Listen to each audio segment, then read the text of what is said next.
있습니다. 경제적으로도 어렵고 또 세계 각국이 맺었던 모든 평화 조약들이 깨지는 것 같고 또 그것이 실질적으로 우리의 피부에 체감이 되는 것이죠. 자영업을 하는 분들, 또 직장 생활하는 분들, 또 먹고 살기 위하여 여러 가지 굳은 일들을 하는 분들은 정말 그 현실적인 그 체감이 될 수밖에 없는 이 어려운 시기를 지나가면서 참 그 믿음을 내가 갖지만 그 예수님을 믿는다고 하지만 또 하나님이 나의 목자 되심을 내가 알고 또 나를 인도하심도 알지만 그것이 생각처럼 잘 받아들여지지 않는 현실들이 우리 앞에 많이 펼쳐져 있습니다. 국가적인 부분만이겠습니까? 또 우리 개개인의 삶에는 크고 작은 일들이 있고 또 내가 비록 하나님을 사랑하는 믿음이 있지만 이 믿음을 내가 굳게 잡고 싶지만 때로는 그 믿음이 약해지는 것이고 때로는 그 믿음이 흔들릴 때도 있는 우리의 모습을 볼 수 있게 됩니다. 자, 그런데 우리가 당연히 믿음을 지켜야 되고 또 우리가 믿음을 끝까지 붙잡고 나아가야 되겠지만 우리가 정말 이 믿음을 더욱더 강하게 만드는 방법이 무엇일까? 정말 우리가 이 믿음, 이 현실과 상관없이 우리 주님을 끝까지 신실하게 믿고 사랑할 수 있는 길은 어디에 있는 것일까? 그건 내가 열심히 믿어야겠다라는 결단이 있는 것이 아닙니다. 내가 얼만큼 의지가 강하느냐에 따라 내가 믿음을 지키기도 하고 놓치기도 하는 게 아니라는 것이죠. 우리의 믿음을 완성하시는 분은 예수 그리스도십니다. 때문에 내가 예배를 드릴 때나 말씀을 들을 때나 내가 알고 있는 하나님에 대한 그 믿음이 흔들릴 때 우리에게 필요한 것은 죄책감이 아니라 자책이 아니라 의지가 아니라 우리에게 필요한 건 기도라는 것이죠. 주님, 나의 믿음을 붙잡아 주시옵소서. 주님, 내가 당신이 믿어지지 않고 당신이 나의 피부에 와닿지 않고 언제부턴가 내 믿음이 진짜 믿음인지 아닌지조차도 헷갈릴 만큼 지금 내가 무너집니다. 주님, 나는 이토록 약하고 주님이 붙잡아 주시지 않으면 나는 무너질 수밖에 없습니다. 그러니 주여 나에게 믿음을 부어 주시옵소서. 우리에게 이 기도가 회복되어질 때 주님은 우리에게 은혜를 베풀어 주실 줄 믿습니다. 현실을 초월하는 믿음 말입니다. 그것이 오늘 우리가 함께 나눠야 될 이 말씀인 것이죠.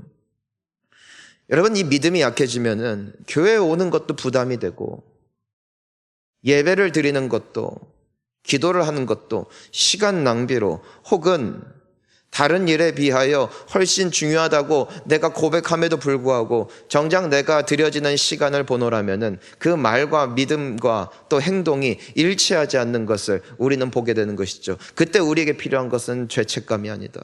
그때 우리에게 필요한 것은 주님의 은혜다. 여러분, 새로운 믿음을 부어주실 예수를 바라보는 우리 모두가 될 수 있기를 주의 이름으로 축원합니다. 믿음의 뿌리가 예수이시기 때문에, 믿음의 주가 예수이시기 때문에 믿음은 오직 주로부터 오는 것이고 내가 붙잡을 수도 내가 지킬 수도 없는 것, 이것이 신앙생활이다. 자, 그렇다면은 이 신앙생활이란, 이 믿음이란 어떤 것인가? 우리 오늘 본문 말씀 1절을 함께 읽어보도록 하겠습니다. 이러므로 우리에게 구름같이 둘러싼 허다한 증인들이 있으니 모든 얽매이기 쉬운 죄를 벗어버리고 인내로써 우리 앞에 당한 경주를 하며. 자, 한번 따라해 보겠습니다. 믿음이란 경주입니다. 오늘 우리가 보면은 이 믿음을 마치 우리 앞에 당한 경기에 임하는 선수들과 같이 우리 성도들을 표현을 하고 있어요. 단거리 달리기가 아니라 마치 마라톤과 같이 우리의 인생은 수십 년간 이어질 터인데 단기간에 끝내버리고 쉬는 것이 믿음이 아니라 우리 주님 만나는 그 날까지, 천국의 그 결승선을 통과하는 그 순간까지 달려나가는 것이 바로 믿음의 경주다. 자, 따라서 믿음에는 명사적 의미보다도 동사적 의미가 있습니다. 즉 믿음이란 어떤 개념이 아니라, 믿음이란 사색이 아니라, 믿음이란 단순히 내 입술의 고백이 아니라 믿음은 행위라는 것이죠. 따라서 내가 달려가야 할 방향을 알고 그것을 인식하고 있을 뿐 아니라 그 달려갈 방향을 향하여 달려가는 것, 행동하는 것, 움직이는 것, 이것이 믿음이라는 것이죠. 경기하는 목표는 이기기 위함이에요. 오랜 시간 경주를 하는 것이죠. 하지만 그 경기를 할 때는 항상 누가 함께 있는가? 바로 관중들이 있어요. 관중들이 함성을 지릅니다. 본인들이 응원하는 선수들을 향하여서 끊임없이 응원을 하면서 어떻게든 그 경주에서 이길 수 있기를 바라는 그 무수한 이들이 있다라는 것이죠. 그것이 바로 이 1절에 나와 있는 구름같이 둘러싼 허다한 증인들이에요. 이 허다한 증인들은 누굴까? 미리 앞서간 믿음의 선배들. 믿음을 위하여 피를 흘렸고 눈물을 흘렸고 땀을 흘리며 이 세상을 살아가는 그 믿음의 경주를 마지막까지 잘 돌파하고 이제는 그 결승선을 지나가 비로소 하나님께서 예비하신 그 영원한 나라에 임한 것이죠. 하지만 거기에서 이 먼저 천국 간 분들이, 먼저 이 믿음으로 승리한 분들이 희희낙낙하면서 그저 놀고 먹고 즐기는 것이 아니라 이제는 그 자리에 앉아 또한 이 믿음의 경주를 싸워나가고 있는 이 모든 믿음의 자녀들을 향하여 이들이 뭐하고 있다? 환호성을 지르며 응원하고 있다. 격려하고 있다는 것이에요. 여러분들보다 앞서간 믿음의 동역자들이 있습니까? 여러분들보다 먼저 앞서간 믿음의 선배들이 있습니까? 그들은 여러분들을 지켜보고 있어요. 응원하고 있어요. 끝까지 힘내라고 주님께 간구하며 여러분들을 함께 격려하고 있는 그 믿음의 동지들, 우리도 결국 그 나라에 이를 때까지 승리할 수 있기를 축복합니다. 자, 그런데 이 경주를 하는 데 있어서, 믿음의 경주를 하는 데 있어서 정말 중요한 세 가지를 우리가 이 1절에서 볼 수 있어요. 그러니까 이 믿음의 경주를 할 때 말입니다. 첫 번째가 무엇일까? 그것은 바로 무거운 것을 버려야 된다는 거예요. 무거운 것을 버려야 된다. 우리가 운동하는 선수들을 보면은 정말 필요한 유니폼 외에 몸에 어떠한 장신구도 다 제거해버립니다. 수영하는 선수들을 보면은 삭발을 하기도 하고요. 마라톤을 하는 사람들을 보면은 정말 얇은 그 유니폼과 운동복과 그리고 운동화 외에는 아무것도 지니지 않아요. 시계, 목걸이, 화려한 장신구, 그것은 달려갈 때 거추장스럽고 방해가 될 뿐이죠. 모든 군더더기를 다 제거하는 것이에요. 이것이 믿음의 경주를 하는 우리에게 필요한 덕목이라는 것이죠. 때로 우리는 너무 많은 군더더기를 붙이고 살아요. 사실 우리는 보석이 없어도 살 수 있어요. 하루 삼시세끼 먹고 살 만한 음식만 있어도 됩니다. 내가 겨울에 따뜻하게 거할 수 있고 여름에 시원하게 거주할 수 있는, 그리고 안전하게 지켜줄 수 있는 집이 있으면 그 외에 더 할 것이 없는 것이에요. 하지만 믿음 생활을 할 때 우리에게는 너무나 불필요한 것들이 많은데 그것들을 덕지덕지 붙이기를 원한다는 것이죠. 죄의 모든 무거운 짐을 벗어야 돼요. 세상의 모든 무거운 욕심을 벗어야 돼요. 헛된 세상의 자랑을 벗어야 돼요. 헛된 이생의 꿈도 벗어야 돼요. 그때 우리는 믿음의 경주를 온전히 다름질할 수 있어요. 믿음에 방해되는 여러분들 삶의 그릇된 장신구는 무엇입니까? 경기를 하기 위해 임하는 선수와 같이 그 모든 것을 벗어 던지는 우리 모두가 되어야 될 줄 믿습니다. 두 번째가 있어요. 그것이 무엇이냐? 바로 얽매이기 쉬운 죄를 벗어야 된다는 것입니다. 자, 따라하겠습니다. 얽매이기 쉬운 죄. 얽매이기 쉬운 죄란 무엇일까? 그건 우리에게 있는 나쁜 습관과 유혹들이에요. 우리 모두에게는 약한 부분이 있다는 것이죠. 어떤 이는 술에 약해요. 어떤 이는 이성에 약해요. 어떤 이는 돈에 약해요. 어떤 이는 명예에 약해요. 어떤 이는 게으름에 약해요. 어떤 이는 사람들의 시선에 약해요. 사람마다 다 약함이 있다고요.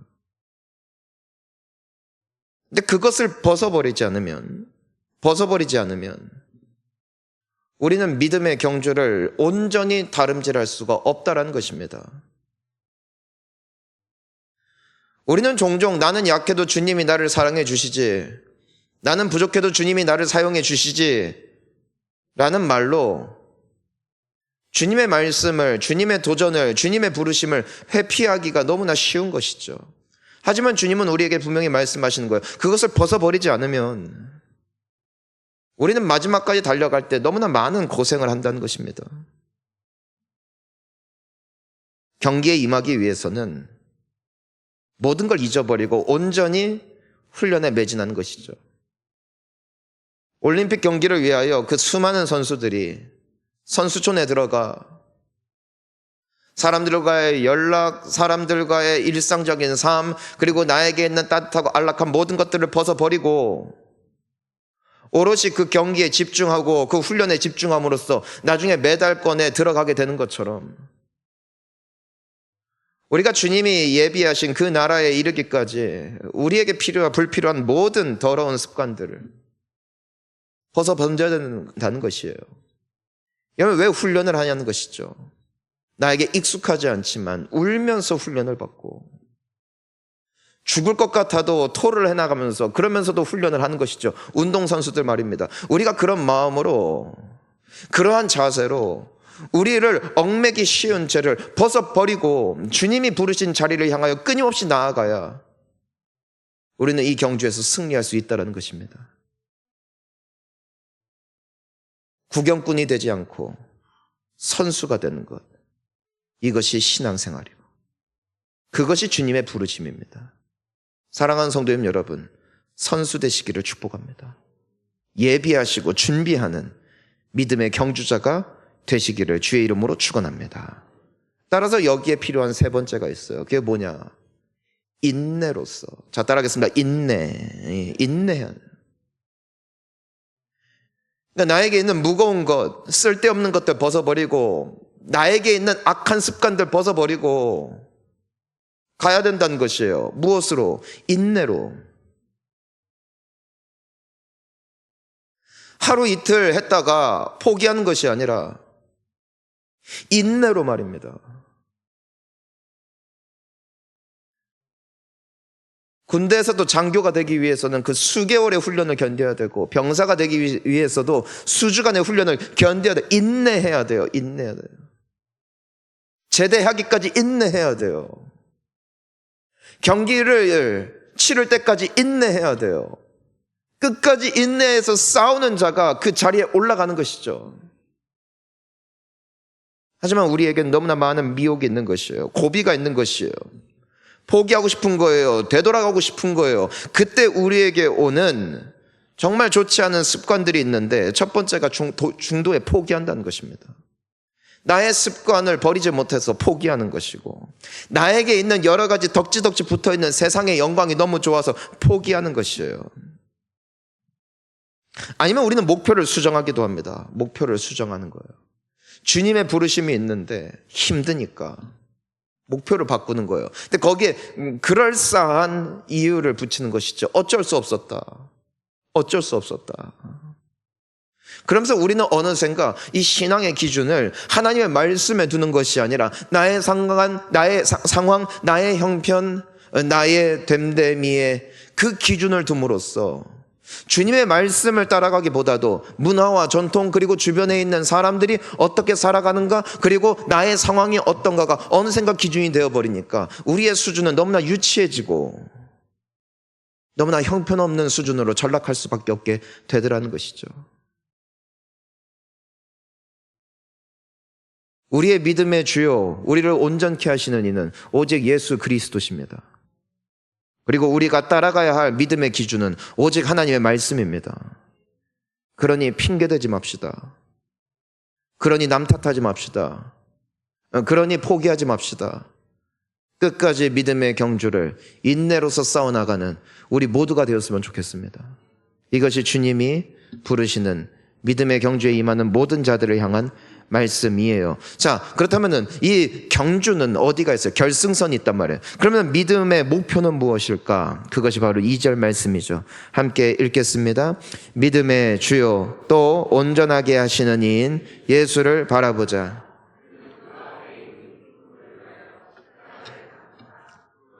개의치 아니하시더니 하나님 보좌 우편에 앉으셨느니라. 아멘. 자, 따라하겠습니다. 믿음의 주요 온전케 하시느니 예수를 바라보자.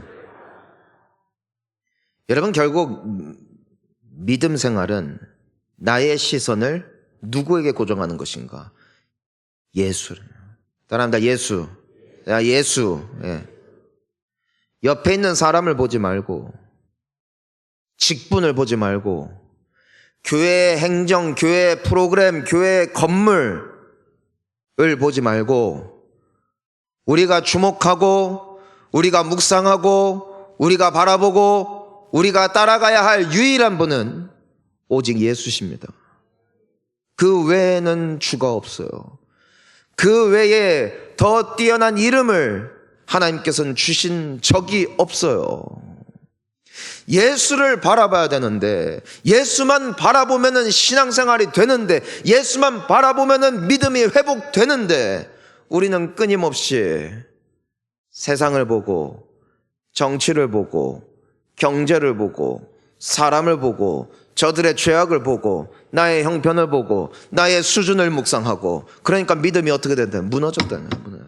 방향을 잃은 거예요. 방향을 잃은 거예요. 내 옛 전통, 내 옛 관심.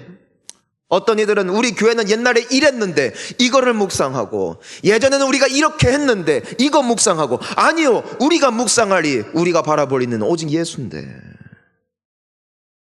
쓸데없는데 시선이 쏠리고, 쓸데없는데 관심을 갖고, 쓸데없는데 나의 열정을 쏟아버리니까 어느샌가 나는 믿음의 삶을, 믿음의 경주를 쌓아나가고 싶어도 어느샌가 가보니까 엉뚱한 데 가 있는 것이죠. 나는 분명히 헌신했는데 말이에요. 난 분명히 기도를 했는데 말이에요. 나는 분명히 주님을 위해서 살아간다고 나름대로 애를 쓴 것 같은데 시간이 지나 돌아보니까 내가 엉뚱한 데 가 있는 거예요. 왜요? 목표 설정이 잘못됐다. 방향을 잘못 봤다는 것이에요. 교회에서 시험 들고 교회에서 상처를 받고 교회를 떠나는 수많은 사람들, 무엇 때문에? 결국에는 사람 때문에, 결국에는 목회자 때문에, 결국에는 무료함을 느껴서 익숙해졌다 하여 여러 가지 이유가 있는 것이죠. 하지만 그렇지 않아요.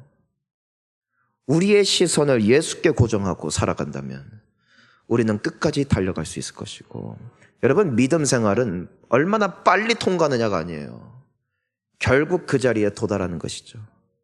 왜냐하면 주님은 철저하게 상대평가이기 때문에 각자에게 주어진 역량이 다 다르고 각자에게 주어진 믿음의 분량도 다르겠지만, 방향만 자로잡고 있다면, 방향만 예수를 향하여 고정하고 있다면은 우리 주님이 우리를 등밀어 주시고 우리를 끌어주시는 주님의 은혜로 말미암아 우리는 결국 예수께 도달하게 될 것입니다. 자, 따라하겠습니다. 예수. 자, 따라합니다. 오직 예수. 예수를 바라봐요. 예수를. 이것이 믿음의 경주입니다. 자, 그렇다면 예수를 바라보는 것은 무엇일까? 로마서 10장 17절 말씀 우리 함께 읽습니다. 그러므로 믿음은 들음에서 나며. 믿음은 어떻게 생기는가? 들어야 생겨요.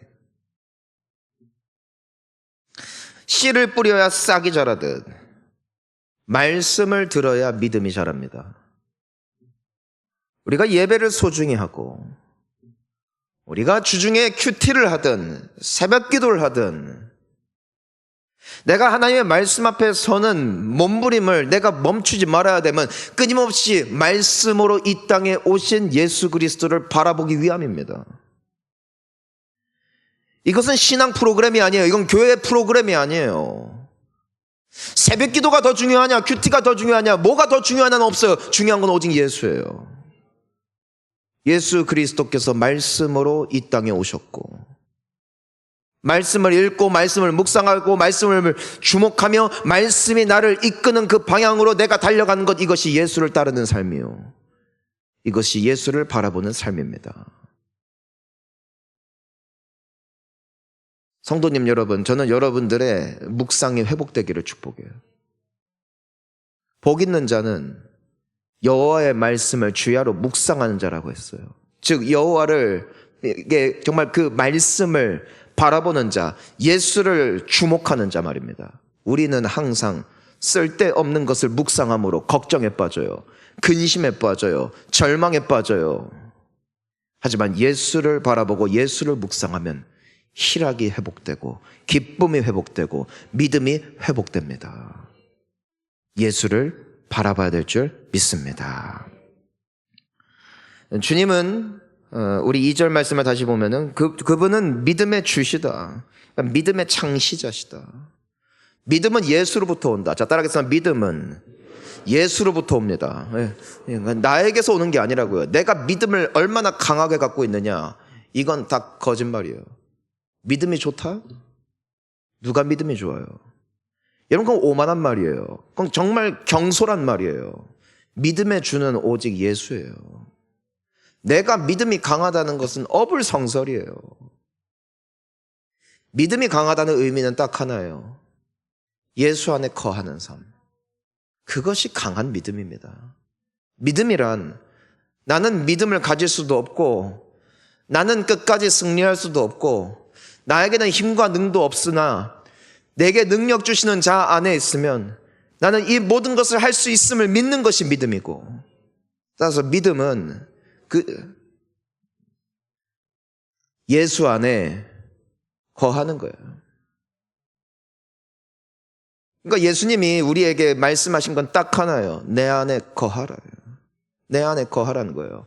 세상에 거하라, 경제에 거하라, 정치에 거하라, 뉴스에 거하라, 연애에 거하라 말씀하지 않으셨어요.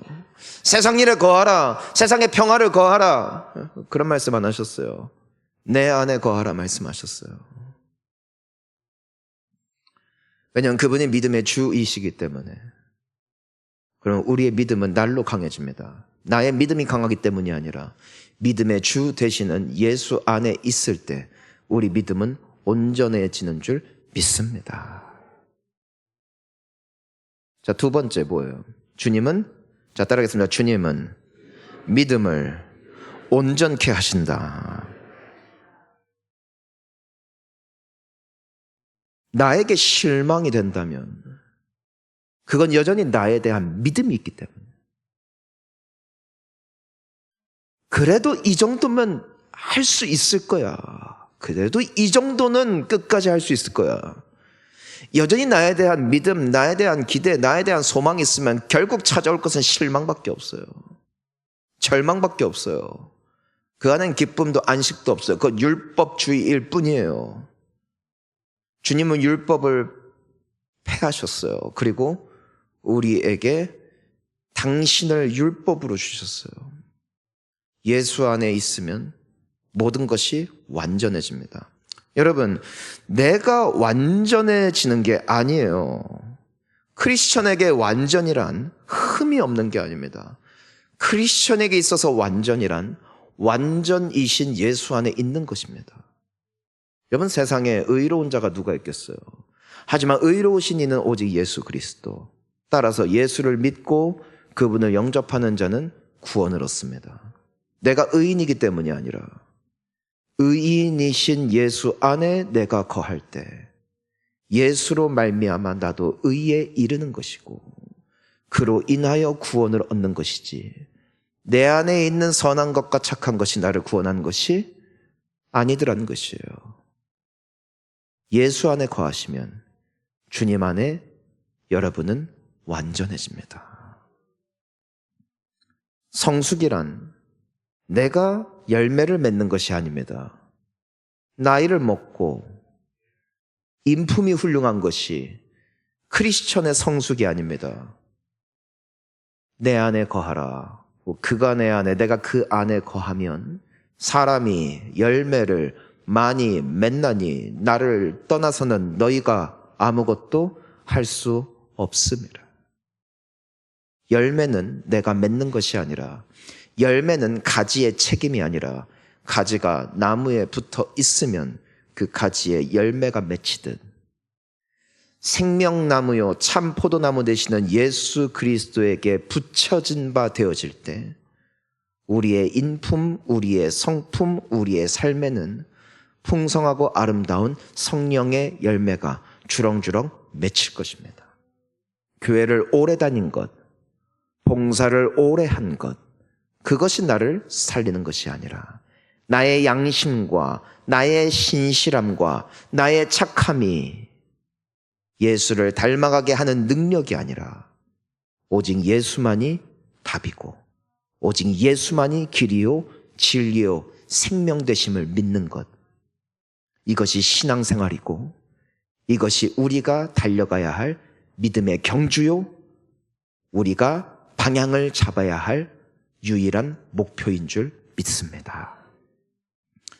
사랑하는 성도님 여러분, 오직 예수를 바라보십시오. 그러면 성령을 부어주십니다. 오직 예수를 바라보십시오. 믿음이 회복됩니다. 오직 예수를 바라보십시오. 여러분들의 봉사가 즐거움이 될 것이고 기쁨이 될 것입니다. 오직 예수를 바라보십시오. 근심 걱정이 아닌 하늘의 소망을 둔 천국을 바라보는 믿음의 자녀로 새롭게 태어나게 될 줄 믿습니다. 오직 예수를 바라보는 우리 모두가 될 수 있기를 주의 이름으로 축원합니다. 함께 기도하시겠습니다.